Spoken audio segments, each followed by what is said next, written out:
Next question हमारा है NEET exam 2026 से। क्वेश्चन को ध्यान से देखें।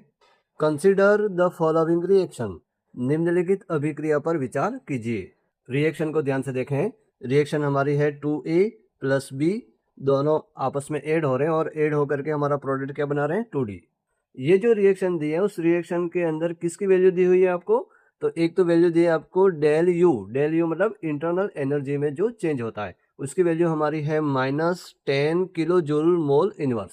और उसके बाद सेकंड वैल्यू आपको दी है डेल एस मतलब एंट्रोपी में जो चेंज हो रहा है वो वैल्यू हमारी है -44 joule kelvin inverse at 298 kelvin. तो इस क्वेश्चन के अंदर हमें करना क्या है?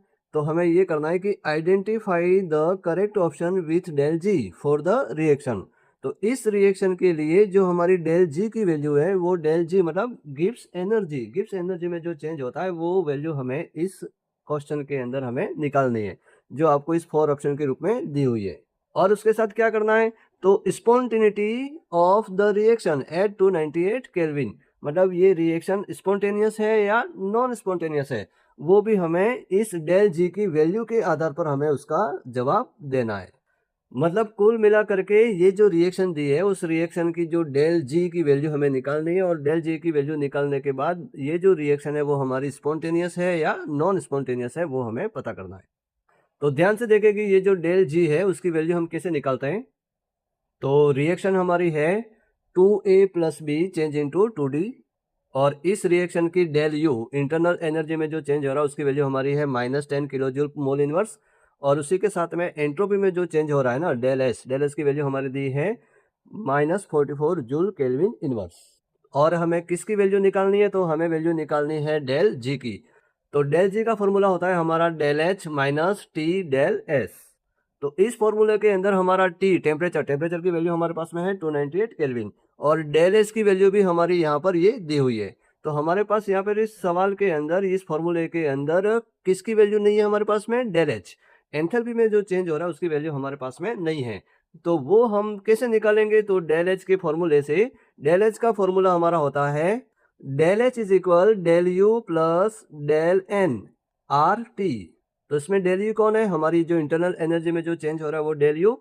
और उसके बाद में डेल एन कौन है? तो डेल एन हमारा होता है ये जो रिएक्शन हो रही है उस रिएक्शन के अंदर रिएक्टेंट और प्रोडक्ट दोनों के जो मोल का जो डिफरेंस प्राप्त होता है वो हमारा होता है डेल एन। और डेल एन हम कैसे निकालते हैं? तो डेल एन की वैल्यू यहाँ पर नीचे निकाली हुई है, ध्यान से देखें कि डेल एन जो होता है उसके अंदर प्रोडक्ट में से रिएक्टेंट के मोल को क्या करना है? माइनस करना है। तो प्रोडक्ट के मोल हमारे कितने हैं? 2 और रिएक्टेंट के मोल हमारे कितने हैं? तो 2 मोल तो हमारे ए के हैं और 1 मोल हमारा बी का है, मतलब 2 + 1 टोटल हमारे रिएक्टेंट हैं 3 मोल। तो डेल एन की वैल्यू हमें क्या प्राप्त होगी? तो डेल एन की वैल्यू प्राप्त होगी 2 - 3, 2 - 3 = -1। फिर डेल एन के बाद इस फॉर्मूले के अंदर हमारा जो आर है, आर हमारा कांस्टेंट है जिसकी वैल्यू होती है 8.31 और फिर उसके बाद जो टेम्परेचर है उसकी वैल्यू हमें सवाल में दे रखी है 298 केल्विन। तो डेल जी की वैल्यू निकालने के लिए सबसे पहले हम डेल एच की वैल्यू को निकालते हैं। तो डेल एच की वैल्यू को निकालने के लिए उसके फॉर्मूले के अंदर ये जो वैल्यू है उसको हम नोट करते हैं। तो del H is equal del U की वैल्यू होती है हमारी -10, उसके बाद में प्लस, उसके बाद में डेल एन की वैल्यू है -1, उसके बाद आर की वैल्यू हमारी है 8.31, टी की वैल्यू हमारी होती है 298 केल्विन और फिर उसके बाद यहाँ लिखा हुआ है 10 की पावर -3। अब ये 10 की पावर -3 कहाँ से आया? तो ये यहाँ पर हमारी जो इंटरनल एनर्जी जो है डेल यू की वैल्यू हमारी दी है किलो जूल के अंदर, है ना, ये -10 किलो जूल में लिखा हुआ है। तो यहाँ पर ये जो आर की वैल्यू है वो हमारी जूल के अंदर है ना, तो जूल को किलो जूल के अंदर हम चेंज करेंगे तो हम क्या करेंगे 10 की पावर -3 से क्या करेंगे, इसको मल्टीप्लाई करेंगे या 1000 से हम क्या करेंगे डिवाइड करेंगे। तो यहाँ पर ये -10 का तो -10 रहेगा और यहाँ पर इस पूरी वैल्यू को हम सॉल्व करते हैं तो हमारा आंसर प्राप्त होता है -2.476। तो अब ये माइनस माइनस क्या हो जाएगा? प्लस हो जाएगा, मतलब दोनों वैल्यू आपस में ऐड हो जाएगी और आगे सिंबल माइनस का रहेगा।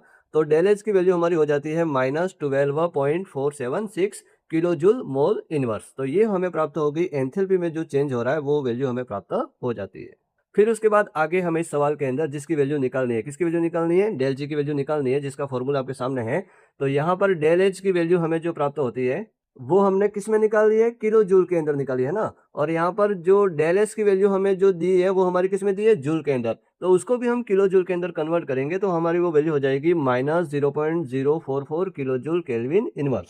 अब उसके बाद हम डेल जी के फॉर्मूले के अंदर डेल एच और टी डेल एस की वैल्यू को हम रखते हैं। तो डेल एच की वैल्यू तो है हमारी -12.476, फिर उसके बाद में फिर बीच में माइनस और टी की वैल्यू हमारी है 298 केल्विन, मल्टीप्लाई हमारा डेल एस की वैल्यू हमारी है -0.044।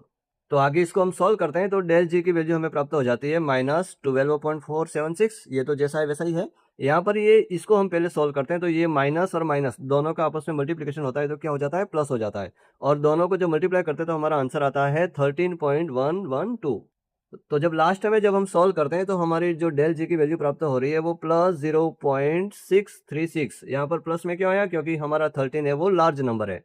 तो वैल्यू हमें प्राप्त होती है प्लस में +0.636 किलो जूल मोल इनवर्स। तो ये प्राप्त होगी हमारी डेल जी की वैल्यू। तो ये जो 4 ऑप्शन है उसके अंदर चेक करते हैं कि हमारा प्लस वाली वैल्यू कौन सी है, ये दोनों वैल्यू, और प्लस के अंदर 0.63568 है ना, मतलब ऑप्शन नंबर 3 के अंदर जो वैल्यू है वो हमारी इस क्वेश्चन का क्या है, सही आंसर।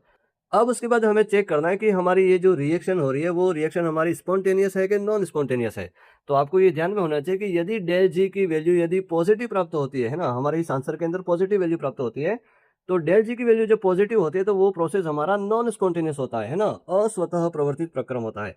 और यदि डेल जी की वैल्यू यदि नेगेटिव प्राप्त होती है तो वो प्रोसेस हमारा कौन सा होता है, स्पॉन्टेनियस प्रोसेस होता है। तो यहाँ पर डेल जी की वैल्यू हमें प्लस में प्राप्त हो रही है, मतलब हमारा वो प्रोसेस कौन सा होगा, नॉन स्पॉन्टेनियस प्रोसेस होगा। मतलब ऑप्शन नंबर 3 हो जाएगा इस क्वेश्चन का सही आंसर।